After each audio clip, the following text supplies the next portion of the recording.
I still remember the day I first walked into Meridian Tech's cramped little office 23 years ago. Back then, it was just Rebecca, her college roommate Sarah, and a dream scribbled on a whiteboard. The office smelled of instant coffee and ambition.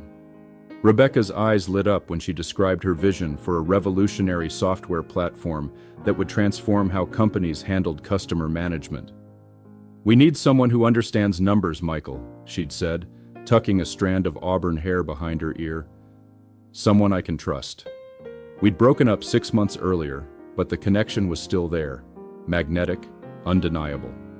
I was fresh out of my MBA program, weighing offers from established firms that promised stability and clear career paths. Instead, I chose to follow Rebecca into uncertainty. I negotiated a small equity stake, just 3%, and the title of financial director. "We can't pay much now," Rebecca admitted, "but when we make it big, we'll all be rewarded." I believed her. Maybe that was my first mistake. In those early years, I lived and breathed Meridian. I secured our first round of funding when investors were skeptical of female tech founders. I worked 80-hour weeks, sleeping on the office couch during end-of-quarter reporting. I managed our expansion from 3 employees to 30, then to 300. All while Rebecca became the face of Meridian, charismatic, visionary, featured in business magazines under headlines like, "The future of tech is female." I remained in the background, the numbers guy, the reliable one who kept the lights on while she dazzled. By our 10th anniversary, Meridian had become a powerhouse. Our customer management platform was used by Fortune 500 companies across 4 continents. We'd moved into gleaming headquarters in downtown Chicago. Rebecca had become a tech celebrity, speaking at conferences and appearing on business news segments. My contribution was reduced to a footnote in company lore. At the anniversary gala, she thanked the dedicated team behind the scenes without mentioning my name. Later that night, she pulled me aside, champagne glass in hand. "We did it, Michael," she whispered, her fingers briefly touching mine. "Just like we dreamed." I nodded, swallowing the bitter observation that it had become her dream, not ours. As the years passed, I grew accustomed to my invisibility. My office remained modest, while Rebecca's expanded to occupy the entire top floor. My salary, while generous, was a fraction of what she earned. My equity stake hadn't increased despite multiple dilution rounds, where she maintained controlling interest. I became known as the long-timer, or Rebecca's money man. Few knew that without my financial strategies, Meridian would have collapsed during the tech downturn of 2008, or the ransomware crisis of 2017. Fewer still knew that I had turned down multiple offers from competitors, staying loyal to the company and to her. The beginning of the end came on a rainy Tuesday in April. I was reviewing quarterly projections when Rebecca's new assistant knocked on my door. "Ms. Chen wants to see you upstairs," she said, not quite meeting my eyes. Something in her tone made my stomach tighten. I'd known Rebecca long enough to sense when something was off. The elevator ride to the executive floor felt longer than usual, each floor number lighting up with ominous deliberation. Rebecca wasn't alone in her office. Beside her stood Marcus Elliott, the slick-haired consultant she'd hired 3 months ago to optimize operational efficiency, corporate speak for finding redundancies. Also present was Diane from legal, her expression carefully neutral. "Michael, thanks for coming up," Rebecca said, gesturing to a chair across from her desk. Her voice was warm, but her eyes were guarded. "You've been with Meridian since the beginning. No one understands our financial structure better than you." I nodded, waiting for the other shoe to drop. "Which is why this is so difficult," she continued, glancing at Marcus. "We're restructuring the financial department, creating a more agile, forward-thinking team. Marcus has helped us identify areas where we're stuck in outdated methodologies." Marcus nodded, his rehearsed sympathy almost convincing. "The board has approved the creation of a new CFO position," Rebecca said. "Someone with fresh perspective and experience scaling companies to the next level." The room seemed to tilt slightly. "You're replacing me," I said, my voice sounding distant to my own ears. Rebecca winced at the bluntness. "Not replacing. We're creating a new structure where you'll report to the CFO. Your institutional knowledge is invaluable, Michael, We want you to stay on as senior financial advisor. The demotion was wrapped in a fancy title, but the message was clear. After 23 years of building Meridian from nothing, I was being sidelined. Diane slid a document across the table. "We've prepared a generous retention package," she said. "Your salary remains unchanged, and we're offering additional stock options." My eyes scanned the paper, not really reading it. Rebecca leaned forward, her voice softening. "This is what's best for Meridian's future, Michael. I need you to understand that." For a moment, I glimpsed the woman I'd followed into this venture all those years ago. Then her phone buzzed, and the moment passed. "Take some time to think it over," she said, already reaching for her phone. "We'd like your decision by Friday." I walked out of Rebecca's office in a daze, the retention agreement tucked into my jacket pocket. The rain had intensified, matching my darkening mood as I drove home to my downtown apartment. 23 years. Nearly a quarter-century of loyalty, reduced to a consolation prize. I poured myself 2 fingers of bourbon and stood by the window, watching raindrops race down the glass, each one like a year of my life at Meridian. Falling, inevitable, forgotten. Sleep evaded me that night. I tossed in bed, replaying conversations and decisions that had led to this point. By morning, something had hardened inside me. Not just anger, but resolve. I'd spent my career understanding numbers, patterns, and systems. Now I would apply that knowledge differently. I arrived at the office early, before most employees. My security badge still granted me access to all financial databases. If Rebecca wanted to sideline me, she should have been smarter about it. Over the next 3 days, I systematically reviewed every financial document, every contract, every board decision of the past 5 years. Most of it I already knew, but now I was looking with different eyes. Not as a guardian of Meridian's finances, but as someone seeking leverage. On the second day, I found the first irregularity. A consulting firm called Vertex Solutions, receiving monthly payments of $35,000 for strategic advisory services. The firm didn't appear in any of our vendor vetting processes, which was unusual for a payment of that size. Further digging revealed that Vertex had been created just 2 years ago, with minimal online presence. The payments had begun shortly after Rebecca's divorce from her second husband, coinciding with her purchase of a lake house in Wisconsin. My suspicions grew when I discovered that Vertex's registered address was a P.O. box in the same small town as Rebecca's lake house. It wasn't conclusive, but it was suspicious, possibly a way to funnel company money into personal use. I documented everything, copying files to an encrypted drive. The real breakthrough came on Thursday. Deep in the archived email server, I found correspondence between Rebecca and Marcus dating back 18 months, long before he was officially hired as a consultant. Their exchanges revealed a relationship that went far beyond professional. "The board is getting restless about growth projections," Rebecca had written. "We need to show them something dramatic before the IPO discussions." Marcus's reply chilled me. "The acquisition numbers can be massaged. Nobody understands the full financial picture except Michael, and he's too loyal to question you." I read that email 3 times, my hands shaking slightly.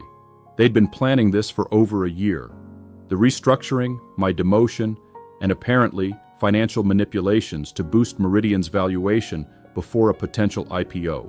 References to adjusted projections and creative accounting appeared repeatedly. Rebecca wasn't just sidelining me. She was removing the one person who might spot their financial sleight of hand. That night, I made copies of everything. Emails, financial records, board presentations with inflated numbers. I created a secure cloud storage account under a pseudonym and uploaded the evidence. Then I began formulating a plan. The retention agreement sat unsigned on my kitchen counter, Friday's deadline looming. By morning, I knew exactly what I was going to do. I signed the agreement and took it to Diane in legal first thing. "I'm disappointed, but I understand business decisions aren't personal," I told her with a convincing smile. "I want what's best for Meridian." Rebecca seemed relieved when Diane told her I'd accepted the new arrangement. She called me up to her office that afternoon. "I knew you'd see the bigger picture, Michael," she said, pouring us both sparkling water. "This will be good for everyone." I nodded. playing the part of the loyal soldier, accepting his new marching orders. "When do I meet the new CFO?" I asked casually. Rebecca looked momentarily uncomfortable. "Marcus will be transitioning into the role over the next few months." The pieces clicked into place. Marcus wasn't just a consultant or a lover, he was being groomed for my position all along. "He'll need my help understanding our financial structure," I said, keeping my tone helpful. Rebecca smiled, visibly relieved by my cooperation. "Exactly. No one knows this company like you do, Michael." The irony of her using my irreplaceability as a tool for my own replacement wasn't lost on me. I left her office with a placid smile, already implementing phase 2 of my plan. Over the next 2 weeks, I became Marcus's most enthusiastic supporter. I shared financial overviews, explained our complex tax structures, introduced him to our banking partners, all while documenting every instance where he suggested creative approaches to our financial reporting. Marcus, arrogant and overconfident, didn't realize he was incriminating himself with every suggestion, every shortcut, every manipulation I quietly recorded. Rebecca, too busy with media appearances and investor meetings, didn't notice that I was only sharing superficial information, keeping the deeper financial intricacies to myself. My opportunity came sooner than expected. Rebecca announced an emergency board meeting to discuss strategic growth initiatives, code for the IPO preparation. As senior financial advisor, I was still responsible for preparing the financial presentations, though Marcus would be delivering them. The night before the meeting, I worked late, ostensibly finalizing the presentation. When the building was nearly empty, I accessed internal executive materials using a credential path Rebecca didn't know I had. There, I found what I was looking for, the full IPO strategy document that she and Marcus had been developing quietly. The document confirmed my suspicions. They planned to present inflated growth projections, hiding certain expenses and exaggerating revenue forecasts. The valuation they were targeting was nearly double what honest accounting would justify. More damning still, Rebecca had created a separate document outlining her plans post-IPO, including gradually pushing me out completely once Marcus was established as CFO. The betrayal was complete and meticulously documented. The board meeting was scheduled for 9 a.m. I arrived at 7:30, setting up the presentation room with meticulous care. When board members began arriving, I greeted each one warmly. The invisible man suddenly visible with coffee preferences remembered and personal questions about children and vacation homes. Rebecca arrived with Marcus at 8:50, her eyebrows rising slightly at seeing me already there, already having established rapport with the board. "Just making sure everything's ready," I explained with a helpful smile. Rebecca opened the meeting with her usual charisma, outlining Meridian's journey and future vision. Then she introduced Marcus as the financial architect of our next chapter. Marcus stood, straightening his expensive tie, and began clicking through the presentation I had prepared. The first several slides matched what we had reviewed together, standard financial overviews with the manipulated numbers they had created. Then he reached slide 15, and his voice faltered. Instead of the doctored growth projections he expected, the slide showed 2 columns, reported projections and actual projections, with dramatic differences highlighted in red. The board chairman leaned forward, frowning. "What am I looking at here?" he asked. Marcus looked to Rebecca, panic flashing across his face. Rebecca stared at the screen, then at me. I stood up calmly. "If I may," I said, taking control of the presentation. "I believe there's been some confusion in our financial forecasting. As the person who has overseen Meridian's finances since inception, I felt it was my duty to provide the board with accurate information." I clicked to the next slide, which detailed the questionable payments to Vertex Solutions, including public records connecting the company to Rebecca's lake house address. "Michael, what are you doing?" Rebecca hissed, her face pale. I continued as if I hadn't heard her, moving to slides documenting the timeline of financial manipulations, complete with excerpts from emails between Rebecca and Marcus. Additionally, board members should be aware of certain conflicts of interest that may have influenced company decision-making, I said, revealing their relationship and their plans to control the post-IPO company structure. The boardroom erupted in confusion and anger.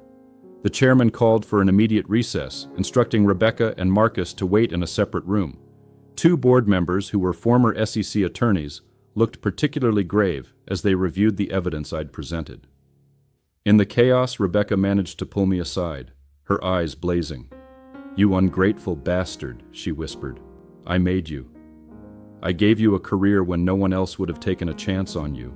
I looked at her calmly, seeing not the visionary I had followed, but a person corrupted by ambition and entitlement. "You didn't make me, Rebecca. We built this company together. You just forgot that part of the story." I handed her a thumb drive. "This contains copies of everything I just showed the board, plus additional documentation. There's nothing you can delete or hide." Her hand closed around the drive, knuckles white. "Why not just quit if you were so unhappy?" "Why this?" "Because Meridian is as much mine as it is yours," I replied. "I've invested my life here. I'm not walking away with nothing while you and Marcus cash in on manipulated valuations." A board member approached, ending our conversation. "Ms. Chen, the board requests your presence in the conference room," he said, his tone formal and cold. Rebecca straightened her shoulders and followed him, not looking back at me. The remainder of the day passed in a blur of emergency meetings. By evening, the board had reached its decision. Rebecca and Marcus were placed on immediate administrative leave pending a full investigation. As the only executive with comprehensive knowledge of Meridian's true financial position, I was named interim CFO with a mandate to provide a complete, accurate financial assessment within 2 weeks. The IPO plans were indefinitely suspended. That night, I sat in Rebecca's office, now temporarily mine, looking out at the Chicago skyline. The same view she had enjoyed for years while I worked 2 floors below. Her personal items still cluttered the desk, a Crystal Award for Women in Technology Leadership, photos from magazine covers, a small potted orchid I had given her on Meridian's 20th anniversary. I felt no triumph, only a somber sense of justice and the weight of responsibility for 300 employees whose livelihoods depended on Meridian's survival. The investigation confirmed everything I had presented to the board and uncovered additional financial improprieties. Rebecca had been systematically enriching herself at the company's expense while cultivating an image of the selfless visionary. The board voted unanimously to terminate both Rebecca and Marcus. 3 weeks after the fateful board meeting, I was officially named CFO, with a substantial increase in equity and a seat on the board. Rebecca didn't go quietly. She filed a lawsuit claiming wrongful termination and defamation. Her PR team tried to paint me as a disgruntled employee who had manipulated evidence out of jealousy. But the financial records spoke for themselves. After 6 months of legal maneuvering, she accepted a settlement that required her to surrender most of her Meridian shares and sign a non-disclosure agreement about the circumstances of her departure. The business press had a field day with the story. Tech darlings fall from grace and The Silent Partner Who Saved Meridian made headlines in industry publications. I declined most interview requests, focusing instead on stabilizing the company and rebuilding investor trust. We postponed IPO discussions indefinitely, concentrating on sustainable growth rather than inflated valuations. Within a year, Meridian's actual performance began to exceed the honest projections I had presented, vindicating my approach to the business. I saw Rebecca one last time at the courthouse after she signed the settlement agreement. She looked smaller somehow, her carefully cultivated image of success now tarnished. "You could have had a comfortable position and generous compensation," she said as we waited for the elevator. "Instead, you destroyed everything we built." I shook my head. "I saved what we built, Rebecca. You were the one willing to sacrifice it for an inflated IPO and personal gain." The elevator arrived, and I held the door for her, a final courtesy. "For what it's worth," I said as she stepped in. "I wished things could have been different." The doors closed on her reply, cutting off whatever justification or accusation she had left to offer. Today marks my 2nd anniversary as Meridian's CEO, a position the board offered me last year when our recovery exceeded all expectations. My office is the same one Rebecca once occupied, though I've redecorated it with mementos of our earliest days. The original business plan, photos of our first tiny office, the whiteboard where Rebecca had scribbled her initial vision. These serve as daily reminders of both our shared beginning and the vigilance required to maintain integrity as power grows. The company's success is now built on transparent foundations, with financial reports that tell the true story of our progress and challenges. The invisible man is invisible no more, proving that sometimes the person keeping the books is the one who ultimately writes the final chapter.